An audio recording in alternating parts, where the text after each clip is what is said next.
সামনেই তো দুর্গা পুজো, কত কিছু করতে হবে, এখন থেকেই না ভাবলে আর তো কিছুদিনই বাকি। তাহলে কি করা যায়? হ্যাঁ, জামা কিনতে যাই। দাদা এই জামাটা দেখি, না ভালো লাগছে না। ওটা দেখি, না ভালো লাগছে। এটা পরি, এটা ভালো, এটা ভালো জামা। এটা সপ্তমীতে পরবো। ওটা দেখি, ওটা অষ্টমীতে পরি। ওই জামাটা দেখি একটু, না এটা ভালো লাগছে না। এটা দেখি, এটা দশমীতে পরবো। আর কি নেওয়া যায়? ও হ্যাঁ, কিছু সাজগোজের জিনিস কিনতে হবে। কি কেনা যায়?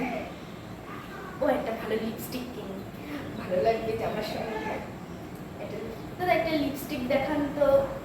এই কালারটা ভালো না, এটা জামার সঙ্গে যাবে না। ওই কালারটা এটা ভালো লাগছে। আর কি কেনা যায়? জুতো কিনতে হবে।